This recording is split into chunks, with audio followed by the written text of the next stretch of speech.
So here's the last thing your money sees before being shipped to Israel. Look at that. Heartwarming. All smiles. So this is from, let's see, Censored Humans on Twitter. Destroy their offspring to prevent them from creating more offspring. She said the quiet bit part out loud. So this is an Israeli activist. Did you know that there's such thing as Israeli activists? When there is a war, it doesn't matter who your enemy is. You need to destroy their offspring to prevent them from creating more offspring.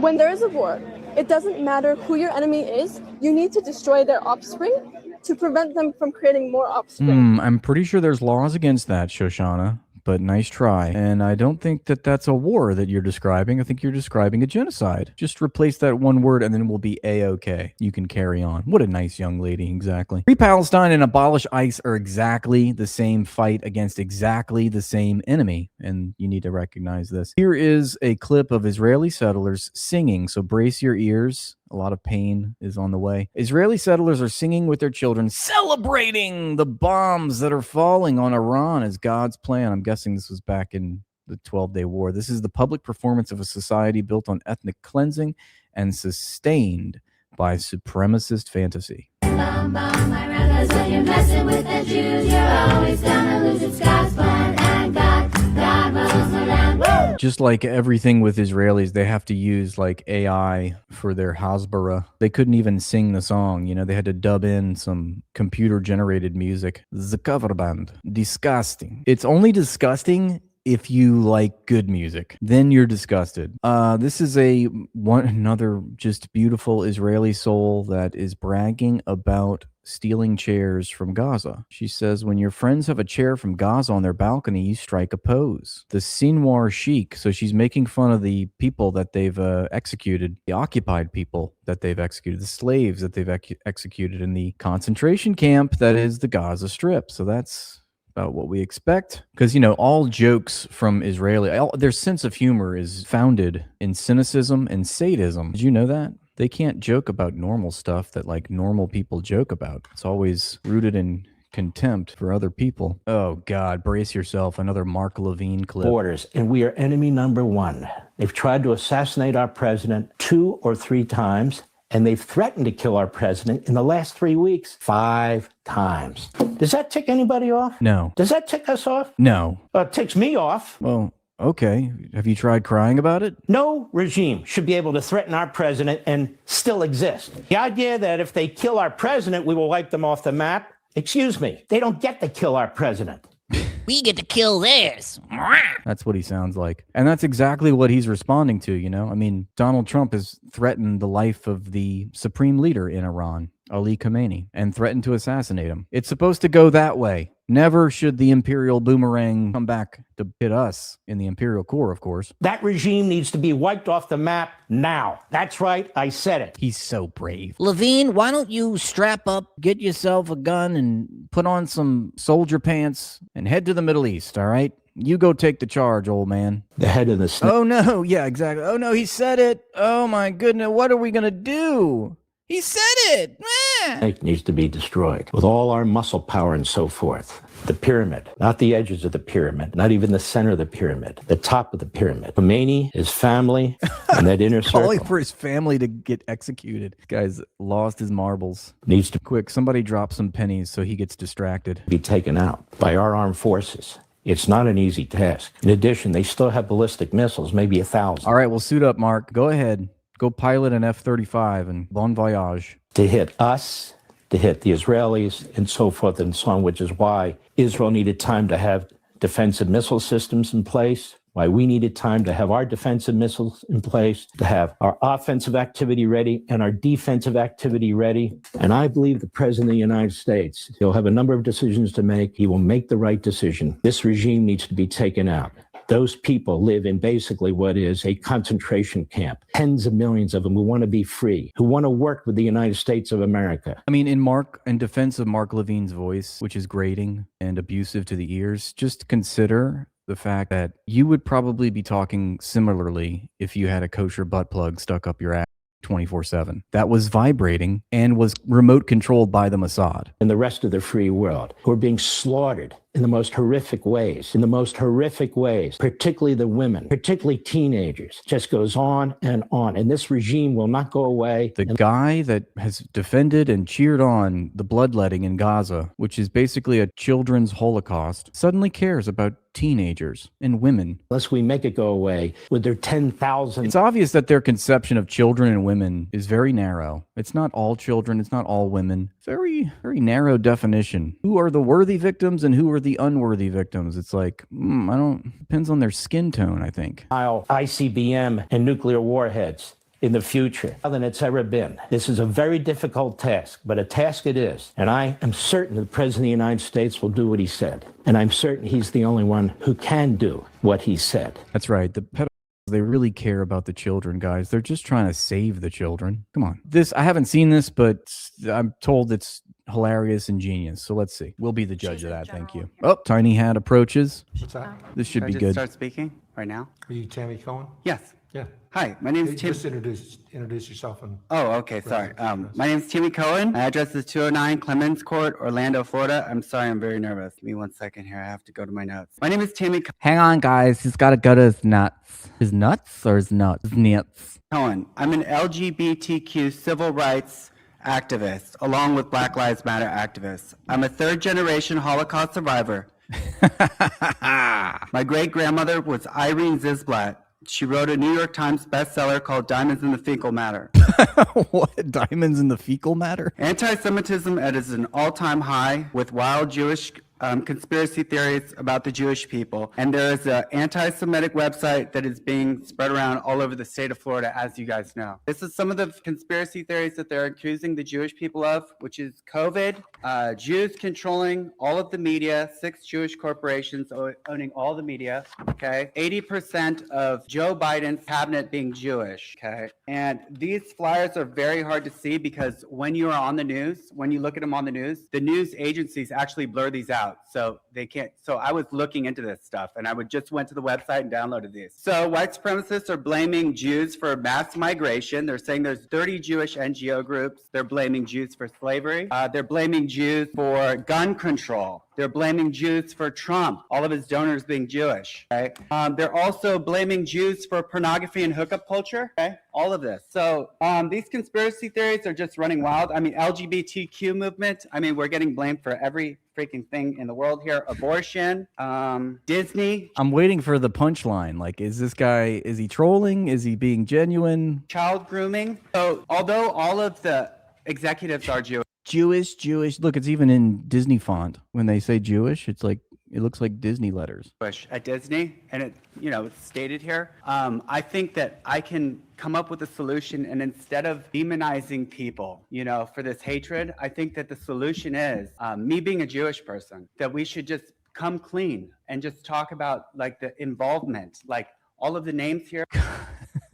The news is calling it hateful. They're calling it bigoted. They're calling it anti-Semitic. But all of these names are factual.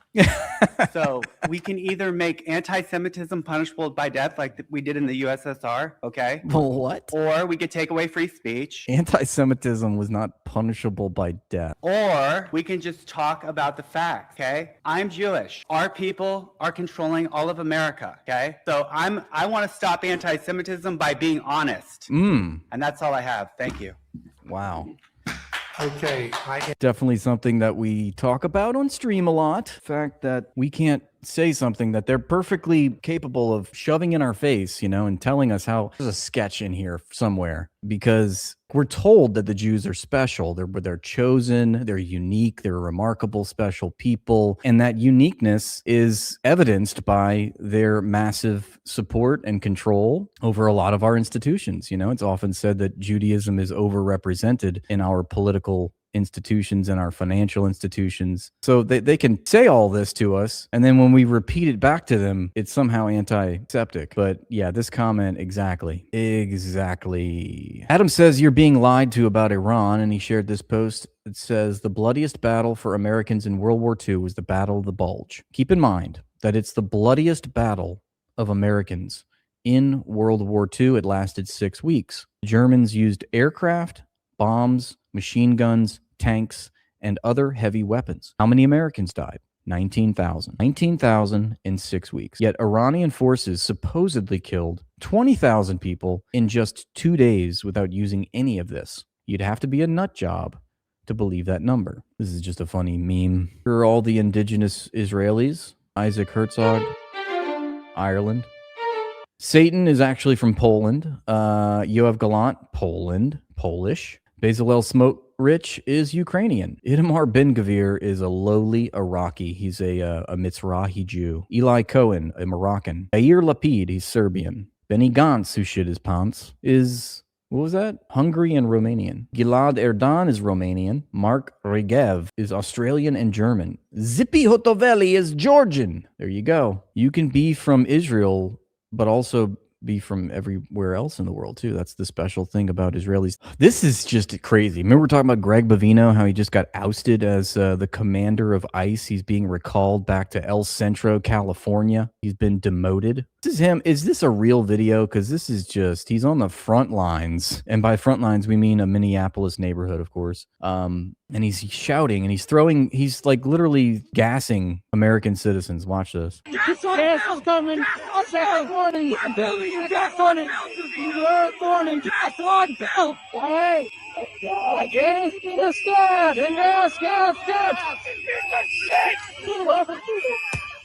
just get back! Get back! I'm in the gas! Get back! That's insane, man. That is crazy. He's been demoted. It is a real video, huh? Look at that. Somebody said it's the 1/3 Reich. Article from the Rolling Stone. Kanye West apologizes for anti-Semitic outbursts. I lost touch with reality. He's blaming his mental.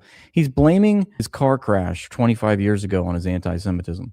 For his anti-Semitism. Yeah, he took out a whole page in the Wall Street Journal. And if you read it, it's just like, it's just kind of hilarious, the mental gymnastics. So I just said, you know, hey, Ye got the call. That's what happened. Ye is now planning his trip to Israel. He's going to go visit Auschwitz as well. And yes, he will be kissing the wall shortly. As an Israeli group seeks to set a world record for kidney donations, human rights reports and forensic findings allege that organs, including hearts, lungs, kidneys, and corneas, were removed from Palestinian bodies returned from Israeli custody. An Israeli group seeks to set a world record for kidney donation from stealing Palestinian children's kidneys. This is breaking from China Pulse on Twitter. Says 16 super heavy Chinese military aircraft have landed in Tehran over the past 2 days. A war between the U.S., Israel, and Iran, China appears imminent. Here's Leo Terrell, the chairman of the Department of Justice Task Force to Combat Anti-Semitism and senior counsel at the Justice Department, is having his first cup of Israeli coffee and will drink gallons while he's here. Leo, I hate to tell you, but that's not coffee. That's spit. That's what Israeli coffee is. First cup of Israeli coffee. I'm going to taste it right now.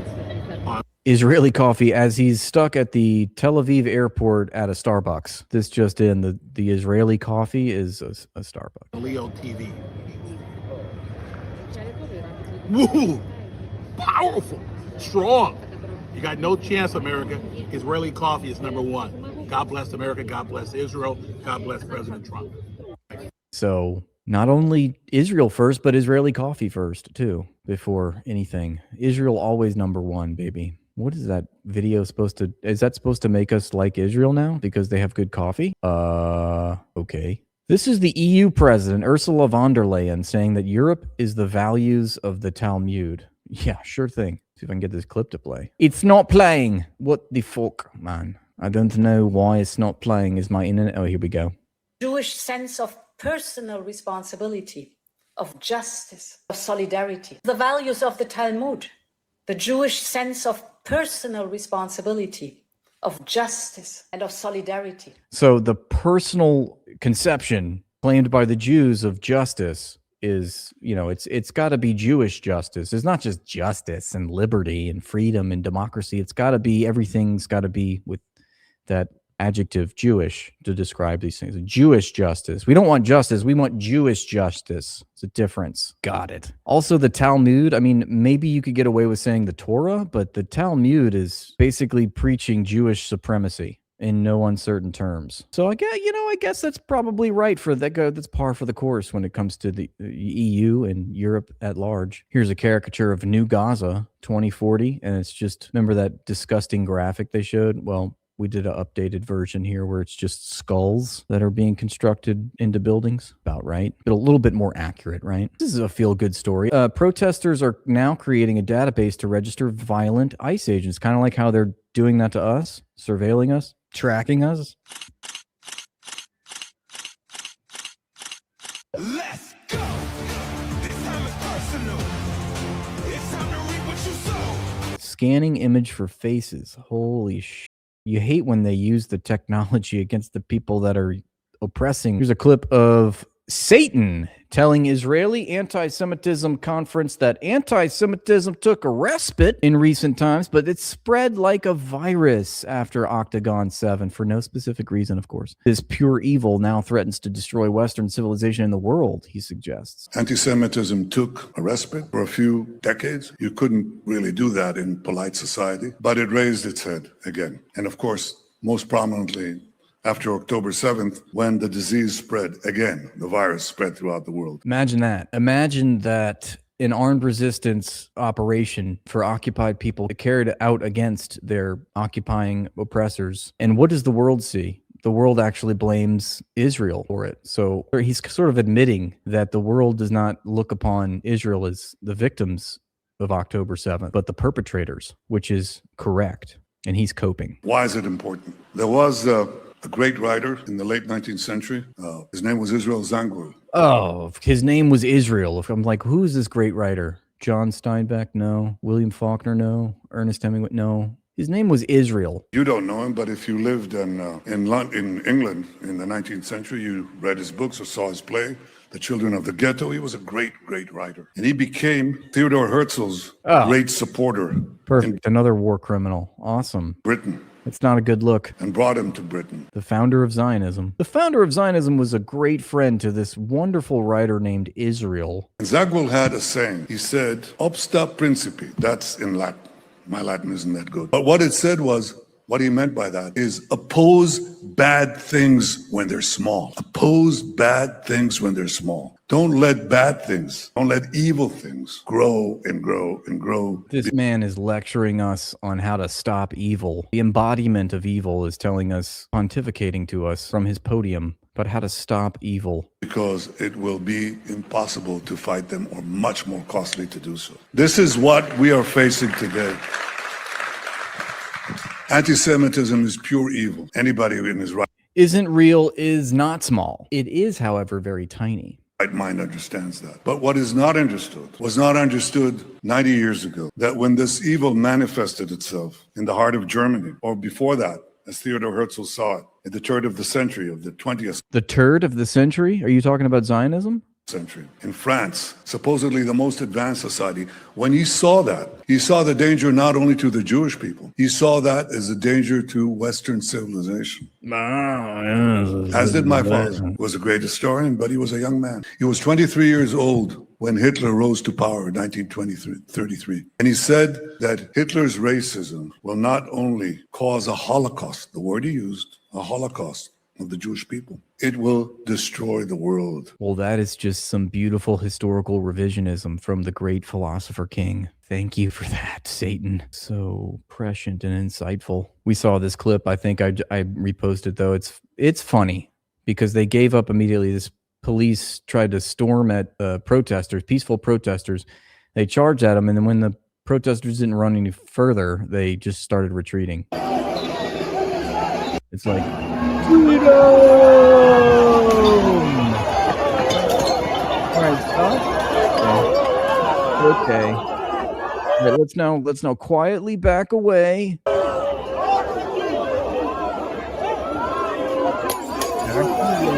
Retreat.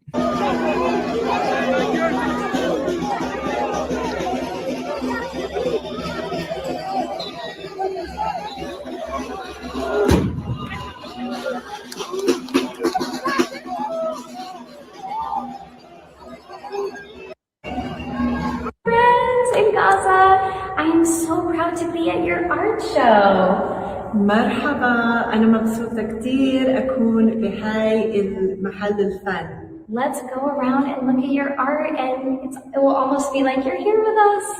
رايحين نروح نطلع مع بعض ونطلع كل واحد مع بعض وبتكون زي انتم معانا. This is exactly the evil that Netanyahu was speaking about right here. This is what he was talking about. We need to get rid of this scourge of anti-Semitism. Who's your favorite president? Do you like dumb Satan? Or do you like black Satan? Or do you like old grandpa Satan? Or do you like reality TV show Satan? Which one's your favorite? Chat. I can't decide. I love them all so much. Here is a clip of Mike Huckabee. Brace yourself. Since I've been here as ambassador, I've been wearing this pin on my lapel. It is a sign of solidarity with the hostages. But today, thank God, I take this pin off because there are no more hostages in Gaza. With the return of Ron Gibley to his family today, the last the dead guy of the hostages have been returned.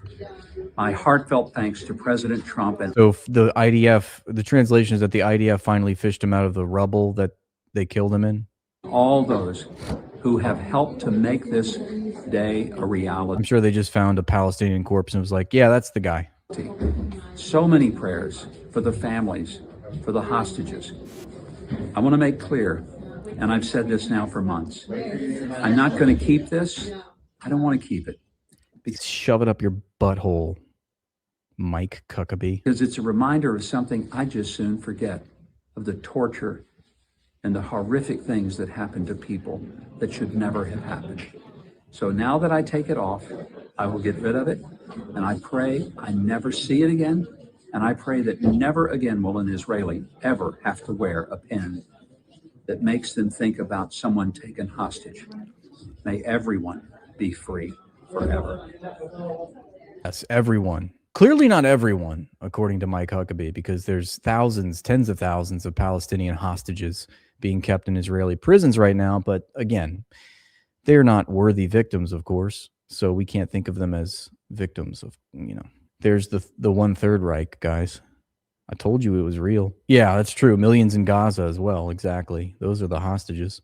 The ones that are, being forced into a concentration camp. Here is a video of Trump speaking at the UN. Others. Likewise, in a period of just 7 Looks good. He looks like he had a nice, restful evening, looking fresh. months, I have ended 7 unendable wars. They said they were unendable. You're never going to get them solved. Some were going for 31 years. 2 of them, 31. Think of it, 31 years. One was 36 years. One was 28 years. I ended 7 wars. Others. Likewise, in a period of just 7 months, I have ended 7 unendable wars. They said they were unendable. You're never going to get them solved. Beautiful. All right. So according to recorded figures, Israel's killed every single member of 2,700 families, with over 6,000 families left with just a sole survivor. That is incredible. Tragedy in its own right. The scale of generational loss is hard to comprehend. You see, in the last 2 years, more than 2,700 families have been wiped off of Gaza's civil registry. At least 40,000 families have been targeted, and 6,000 families have been left with just a single sole survivor, erasing Palestinian bloodlines, the very essence of genocide. While each individual death is a tragedy in its own right, the scale of generational loss is hard to comprehend. Thanks for watching, and please like and subscribe to the page to help it grow. And if you'd like to support my work, join my Patreon for exclusive content.